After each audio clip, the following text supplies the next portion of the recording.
We think Corsair has it out for us right now. No, not because of what we said about their gaming chair back in December, but because they're trying to eliminate our last few square feet of usable storage space by sending us 3 cases at once. The 3 cases are the 4000D series, or the 4000X for one of them. And that's what we're looking at today. Today we're reviewing the 4000D Airflow and the 4000D solid panel. This one over here that weren't obvious enough already. And we'll be looking at thermals, noise normalized thermals, and build quality, alongside a few other things for these $80 cases. Before that, this video is brought to you by Squarespace. Squarespace is what we've been using for years to manage our own Gamers Nexus store, and we've been incredibly happy with the choice. Squarespace makes e-commerce easy for those interested in starting stores, but it also has powerful tools to build all types of websites. Photo galleries for photographers, resume and portfolio sites, and small business sites are all easily done through Squarespace. Having built a lot of client websites the old way before running GN full-time, we can easily recommend Squarespace as a powerful, fast solution. Go to squarespace.com/gamersnexus to get 10% off your first purchase with Squarespace. The 4000D, especially the Airflow, is a pretty strong restart from Corsair. Corsair's not been in the case market that competitively the last few years. If you've been around a little while in PC building, surely you've seen Corsair appear, rise, and then sort of fall off. So the 570X is one of the more semi-recent, but actually kind of good cases. The 680X was not good, but it was recent. It was okay, just wasn't a good performer. And then the 4000D is an attempt to sort of get back in the game by Corsair, and they've actually done overall a pretty good job. We're going to be obviously looking at a lot of thermals today for the Airflow especially, so you'll see the places it does well, the places it could improve, but genuinely, this is probably Corsair's best foray back into cases in quite a while. Corsair's had an extremely weak showing in cases the last few years. So this is good to see. It's good to see Corsair do something other than just spam RGB all over everything and hope that it sells because of that alone. So clearly the Airflow case, very easily removable part of the front panel, not the front panel entirely, we'll talk about that in a moment, but easily removable. You can go solid or with holes in it, and then the fan assortment is something we'll be talking about, but overall these cases are at least considering the newly recaptured trend and actually making cases have some level of baseline performance other than purely RGB performance. This one also has a big focus on the looks, so we'll be talking about the color matching that Corsair has done actually to a great level of attention to detail with some of this. And then of course, internally, the chassis is fairly familiar. So let's get started with Patrick's build notes. Then we'll talk about if you should buy these cases. They are, again, as a reminder, about $80. Closest competitors to think about through this review would be something like the Lian Li Lancool 215 at about $70, and the Master TD500 at about $90 on sale. So those are the ones to think about while we go through these notes. The 4000D samples we were sent are both white, but they come in black as well. The white color scheme is well done, and the case's appearance in general deserves a little bit of discussion, as Corsair has clearly devoted extra attention to it. Almost every part of the case is painted white or gray, including the borders of the glass panel, the rear PCIe slot covers, and all the externally visible rivets on the rear panel. The glass is tinted for the black version and untinted for the white version, with white masking around the border. Corsair also color matched the top surface of the magnets for the top filter so that they're less visible, and the magnets are intentionally arranged so that they don't line up with radiator screws that might push it upwards. Even some hidden elements, like the plastic snaps that hold in the panels, are color matched. They're gray on the white case and black on the black model. Black is still the default, cheap to produce color for cases and case hardware, and Corsair has obviously worked hard to make this design possible at $80. We have mixed feelings about the yellow accents scattered throughout the case, but they're at least consistent. Yellow plastic washers are under various thumb screws, a yellow pull tab is on the top filter, and there are yellow USB Type-A ports on the front panel. A triangular motif is also present throughout the entire case, most impressively in the top filter, which has tiny triangular holes rather than the standard hexagonal ones. With all that effort, it's still somewhat surprising that the stock fans are just 2 plain black 120mm case fans, and they don't clash with the color scheme, but they are certainly a cost-cutting measure, especially compared to the RGB stock fans on the 4000X. There was one important fit and finish flaw in our review sample, but it nearly broke one of the fans that we used for testing. The mounting points for front fans are extremely flexible and delicate, which is a trade-off for the fact that they use little material and don't overly obstruct airflow. When installing 140mm fans in this case, rotate the blades with a finger before turning the PC on to make sure that the mounting bracket hasn't warped in a way that it is pulled inwards towards the fan blades, which would then clip the metal. Of the 3 cases we received, only one of them had this issue. Either way, the point stands. The brackets are delicate and they're flexible. 120mm fans should be unaffected by this issue if they're lined up with the front panel cutouts, but this is another case where the front panel has been designed around 120mm fans, so if you upgrade with a 140, just be careful of making sure the blades aren't going to hit the case. Fans can only be mounted on the inside of the chassis behind the front filter, which is another area, in addition to airflow, where front panel is the filter cases like the Cooler Master TD500 mesh and Phanteks P400A have an advantage. Since fans and radiators only fit on the inside of the case, that limits combined radiator fan thickness at the level of the power supply shroud to 6 centimeters at the absolute most. But we recommend against installing radiators down there at all. There's absolutely not enough room to mount a 360mm CLC and fans properly with the tube side down at the front of the case, or even a 280, since the front I/O occupies a few key millimeters of space that would be needed for the radiator. The largest CLC the case can truly support is a single 280mm unit at the top, or you could run tubes at the top and the front if you're okay with dealing with some trickling water feature sound effects. Note that this only really applies to CLCs or AIOs if you prefer. Open loop cooling is different, and a 360mm radiator could be made to work because you can more easily keep the levels of everything where you want them to be. The 120mm and 140mm top fan mounts are offset away from the motherboard tray by 5¼ centimeters and 7¼ centimeters respectively in an attempt to keep them from interfering with the motherboard and its components. That's because the top edge of the motherboard is only about 2½ centimeters below the mount. To sum up the stature then, this case is relatively short in height and wide, and top-mounted radiators and fans will overlap the motherboard, so consider the location of RAM slots, VRM heatsinks, and EPS 12-volt connections carefully when planning a build. For the most part, the 4000D airflow manages to combine form and function, but the front filter is one area where this falls apart. Most filters of the style that Corsair has chosen use plastic crossbars to give greater support to the mesh and prevent it from sagging. But crossbars get in the way of RGB fans and break up their outlines. See the Alpha 550X for an example. Some case manufacturers deal with this by just turning the front panel itself into one big filter, as with the Lancool 215. The filters in our 4000D samples were fine, other than some minor wrinkling, but we'll be interested to see whether they have any problems with sagging or rubbing against the front fan hub over time, especially after they've been scrubbed or vacuumed. It should go without saying that the front panel design of the 4000D non-airflow is bad and not up to our review standards. We have no patience for case designs that use tiny hidden pathways to admit trickles of air when it's clearly just as easy, if not easier, to work in better airflow even without sacrificing closed-off looks. Take the O11 Dynamic, for example, or the SL600M. If you want a completely closed front panel with still pretty good performance, it's possible. We'll discuss thermal testing results later in this review with thermal numbers, of course, but the fact that the 4000D airflow is completely identical to the 4000D in price and in form, except for the front panel, eliminates any reason to buy the other case, other than appearance. The sides of the case hook into the chassis at the front and snap in at the back, with captive thumb screws for extra security. That allows Corsair to use small tabs at the back for popping the sides off, rather than larger handles, which would interfere with the clean lines of the case. The cable management straps are Velcro with plastic loops at the ends for tightening.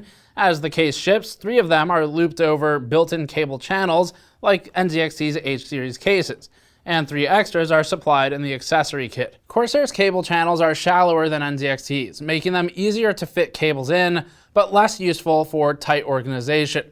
The loops work for strapping cables down, but the channels themselves don't do much. The whole plastic channel is removable in 2 sections. Unfortunately, that's one of only 2 areas in the case where Corsair's wide Velcro straps are actually usable. There are some slots cut into the motherboard tray next to the cable management bar so that especially large bundles of cables can be strapped into the gap at the edge of the motherboard tray. But the rest of the tie points in the case are meant for zip ties. We'd like to see some slots for larger straps along the top edge of the motherboard tray in the very least. There's approximately 2.5 centimeters of space available between the motherboard tray and the side panel, and a further 2.5 centimeters underneath the cable management bar. Disassembling various parts of the case for building is easy, especially the front panel. There's no real reason to ever remove the entire front panel, but it only requires removing 2 screws on the bottom of the case and then sliding the frame downwards. The front filter and fans can be accessed by popping out the metal plate in the center of the panel, which is held in by snaps at each corner. We had some minor issues with the snaps coming out of the case with the panel the first time it was removed, but they socketed back in without damage. The panel should obviously be pulled straight out from the front of the case to avoid this without any angling in the process. The hard drive cage was the one notable exception to ease of installation, since one of the screws that holds it in is deep inside the power supply shroud. With a power supply installed, it's practically impossible to reach. Ideally, there would just be one thumb screw in an easily accessible location. With the cage shifted forward, the maximum possible space from the back of the case to the side of the hard drive cage is just over 26 centimeters. So extra large power supplies like the 22 centimeter EVGA 1600 watt T2 would not fit the cables unless the cage is removed. The render on Corsair's products page, however, rectifies all of this by just not having any power cables in it, presumably using magic and wizardry to wirelessly channel power from the ethos. Front panel I/O is disproportionately limited to a bare bones offering. There's one USB Type-C port, one USB Type-A port, and one 3.5mm combined mic and headphone jack. We've been over this before with NZXT's cases. Minimalism looks great, but this is a case for a computer, and desktops should have a full complement of ports if installed anywhere other than an IKEA showroom. Plugging an entire full-sized USB 3.0 header into the motherboard for a single Type-A port feels an awful lot like being cheated out of functionality. It'd also be nice if there were some consistency with color coding of USB ports on cases, but that battle has long since been lost. Before we get into the thermals then, finally, Corsair's manual claims support for EATX 305mm by 277mm, also known as SSI CEB, with a tiny bit of room to spare. The cable management bar must be moved towards the front of the case to create space for larger than ATX motherboards, and doing so exposes a new set of cable cutouts so that routing cables for larger boards shouldn't be any harder than usual. The airflow animation that Corsair created for its product page seems to be missing a couple of features, like any acknowledgement of how a 2-fan GPU cooler or its fin orientation actually influence airflow, or the fact that CPU coolers exist. There's also a nice render of an air-cooled GPU mounted directly against the glass side panel of the case. Don't do that. Vertically mounting an air-cooled video card can be okay if the intake fans are kept far away from the side panel, as we've most recently discussed with our RTX 3080 coverage, but generally speaking it's a terrible idea in cases where the GPU fans are smashed against the glass. The vertical GPU mounts in the 4000D, the 4000D Airflow, and the 4000X should only be used with liquid-cooled cards, if at all. We did our full suite of standard thermal tests on both the 4000D and the 4000D Airflow, with the exception of the no front panel test, which is the same for both cases. We also did one vertical GPU test, since we have a lot of new viewers who may not have been around for all of the years of vertical GPU tests and case reviews previously. But universally, it's not always bad to do a vertical GPU, as some vertical mounts can actually outperform horizontal ones. But most of the vertical mounts are bad. We only ran this test in the Airflow model, since we'd prefer not to burn out our test equipment if we can avoid it. First up is the CPU torture test, which will begin with just the Corsair 4000 series and then expand to comparative data. The 4000D non-Airflow averaged 59 degrees Celsius above ambient versus 50 degrees for the 4000D Airflow. One of these cases has holes in the front of it, and the other one doesn't. That's the only difference here. We even kept the fans the same and swapped them between the two cases. It doesn't require years of experience to figure out which one of these has better airflow. Removing the front panel, but leaving the filter in place, had no significant impact on temperature, indicating that the airflow case is much closer to peak performance given the stock fans. We saw a similar thing with Corsair's own 220T Airflow, where removing the perforated metal front plate had relatively little impact on average CPU temperature. Vertically mounting the GPU in the airflow case hurt CPU thermal performance slightly, raising average temperature 1 degree over baseline to 51. The card we used for testing exhausts mostly towards the front and the back of the case, rather than the sides, but jamming the GPU cooler right up next to the CPU cooler isn't really a recipe for success either way. Comparatively, 59 degrees for the 4000D places it alongside the H510 Elite in why bother territory. This is a case that costs $80, and there's another identical case that also costs $80 and averaged 50 degrees in this test, tying it with the Cooler Master H500 mesh. This is overall excellent performance for a case with only 2 stock fans. The TD500 mesh was 1 degree warmer thanks to a lack of a dedicated CPU exhaust fan, but still within the same realm of performance and functionally variance or error. We've seen cases like the Fractal Mesh of IC get mediocre scores, 54 degrees here, in stock tests despite good case design because of the lack of stock fans. And we do have Fractal Mesh of IC numbers with extra fans in previous videos. So it's encouraging as a sign that the airflow is holding its own here, even if chart toppers like the Lancool 215 are several degrees cooler. With GPU torture running during the same torture pass, the 4000D kept the GPU at 55 degrees above ambient on average, and the 4000D airflow managed 51 degrees. That's not as wide of a gap as with CPU temperatures, but it's still a clear advantage, and minor frequency advantages can also come into play. Allowing for a degree or so of error, taking the front panel off entirely resulted in no change for the airflow model.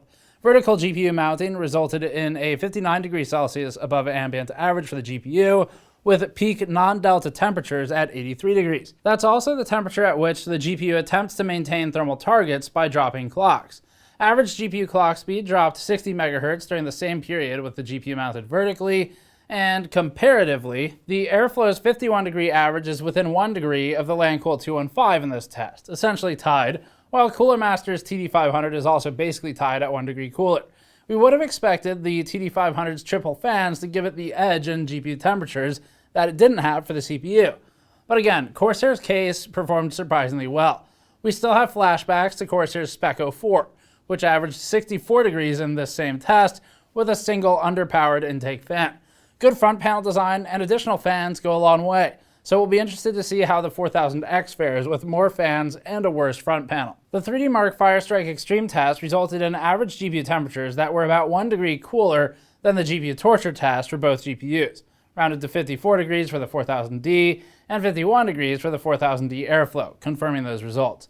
The airflow's average puts it on par for GPU temperatures with the Lian Li Lancool 215 once again, while the TD500's advantage grows to 2 degrees with an average of 49 degrees Celsius over ambient. Using the CPU to render our custom monkey head benchmark scene raised the average CPU temperature to 38.8 degrees Celsius above ambient for the non-airflow case and 36.8 in the airflow, retaining the advantage for the airflow even with a lower intensity CPU workload. That ties the airflow with the TD500, while the Lancool 215 falls behind at 38 degrees average. Rendering using the GPU instead raised the GPU temperature to 26 degrees Celsius above ambient for the 4000D and 23.5 degrees for the 4000D airflow. The TD500 performed better in this instance thanks to its 3 front intake fans at 22 degrees average, while the Lancool 215 is within error of the airflow's performance. This standardized fan test is an ideal fit for these cases, since it shows performance delta between 2 cases with a higher volume of air being drawn through the different front panel designs. Starting with CPU temperatures, the non-airflow case averaged 52 degrees Celsius above ambient, well below its original 59 degree average, and nearing the stock performance of the airflow. With the same fans, the 4000D airflow also performed significantly better, averaging 46 degrees. The 4000D's performance is near the middle of the standardized fan chart as it exists thus far. Actually, it tied with the Cooler Master TD500. The TD500 is a case that was built around its 120mm intake fans to an even greater degree than the 4000D, and our standardized fan test uses 2 140mm intakes that were partially wasted on it. Meanwhile, the Lancool 215 easily tops this chart at 43 degrees. Moving to GPU temperatures, the 4000D averaged 56 degrees and the 4000D airflow averaged 50 degrees. The 4000D lags behind here, with the TD500 and its mismatched intake arrangement scoring a much better 47 degrees, while the Lancool 215 averaged 54 degrees, better than the 4000D, worse than the airflow. The airflow's design performs on the same level as Phanteks P-series airflow cases when the same fans are used. One benefit of the limited 1300 RPM stock fans is that they're fairly quiet. With the case fans at 100% speed, we measured the noise level of the airflow case with its perforated panel to be 37.4 dBA. The 4000D solid panel did 36.8. Lowering that to 36 dBA for the threshold we use for noise normalized testing required lowering the case fans to 85%, or 1160 RPM, and 93%, or 1230 RPM, respectively. Although the airflow case required reducing the fan speed more, average CPU temperature in the airflow case was still lower, at 54 degrees versus 61 in the standard 4000D. 54 degrees is a couple degrees cooler than the TD500 in this test, while 61 puts the non-airflow case on the same level as the abysmal ENSO. To be fair, this is one of the ENSO's strongest tests, since its sealed front panel does keep the noise in.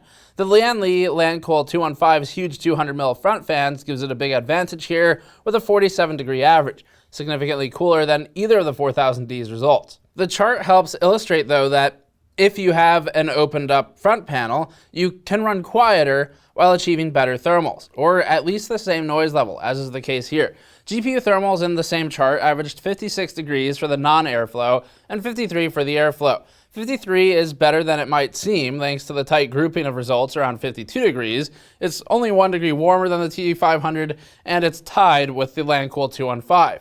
Again, the 4000D airflow keeps up with fewer stock fans than either of those cases. So first of all, we'll talk about the 4000D that's just out of shot here intentionally. We think you shouldn't buy it. We don't think you should buy the closed panel 4000D. 4000D airflow is pretty competitive, and we think it's worth consideration. It has also very fierce competitors. Again, the airflow market has exploded in the last year, and it's really just been the last year or so that it's gotten much more attention from major manufacturers, where previously you're only seeing performance-oriented manufacturers realize that air in a computer is a good thing. So this is now in a market that is heavily contested, and that's also a good thing. There's a lot of options, but this one is in a price point where the airflow, that is, where it actually is worthy of consideration, even against competitors that are sometimes higher performing. The 4000D non-airflow, plain and simple, don't bother buying it. There's a place for cases with solid front panels, and some of them execute it well. This one does not. As you saw in our noise normalized testing, we proved the point that even with this one, you're not even really helping with noise.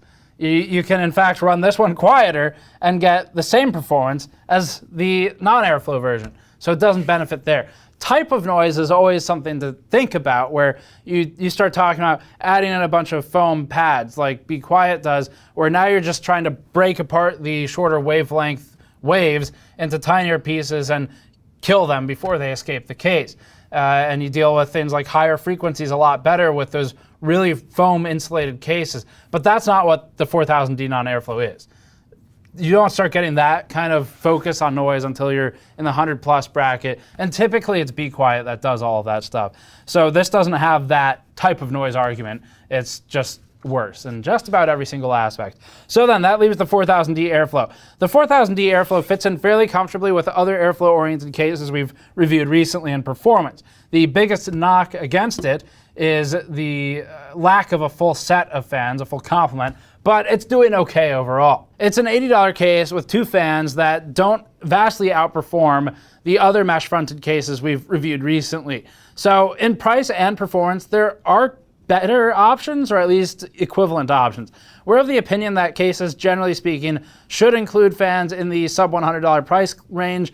If you want to buy your own fans for the higher end cases, sure. But for the cheaper ones, if you're really a budget buyer, you're not going to be able to beat the volume pricing that a case manufacturer gets, so it's worth it in the cheaper cases like this one.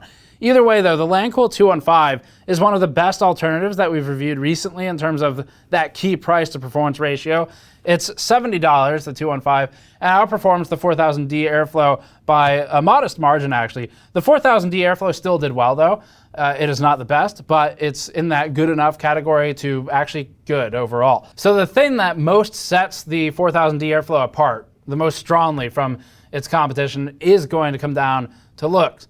This isn't something we review too hard normally. You can look at it and you can look at the others and you can make your own decision on if you like it or not, because it's looks and it's mostly subjective.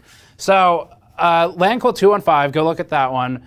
Go pull up pictures of the Cooler Master TD500. We have reviews of both if you prefer video format, or articles. We actually have articles for those reviews as well. And then look at this one. Decide which one you like the most. They're all about the same price right now. The TD500 is about $90 on sale. The NZXT $70 H510 also has a crisp color scheme, but performance-wise, it's kind of mixed depending on what you're doing. We've got a review of that too. And then the Lancool 215 is about $10 cheaper than this one. So that's what to consider.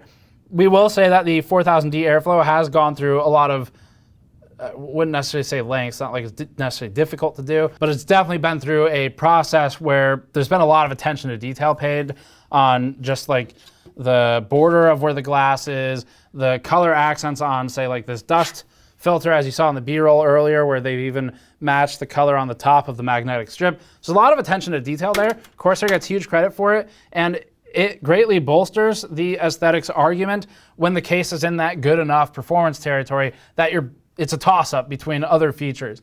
So size would be another one. This is a bit of a stout case, so that may be something to think about as well. And on that NZXT H510 note, if you do want to look at that one as another like crisp color scheme, as Patrick phrased it, the H510 specifically is the one we're talking about, not the H510 Elite. The H510 Elite is an aquarium where GPUs go to die. So don't buy that one. We're happy to see Corsair offering more airflow-oriented cases. The 220T Airflow was sort of the first step in this direction in recent history, and we'd be even happier if we didn't have to think about the non-airflow version of the case.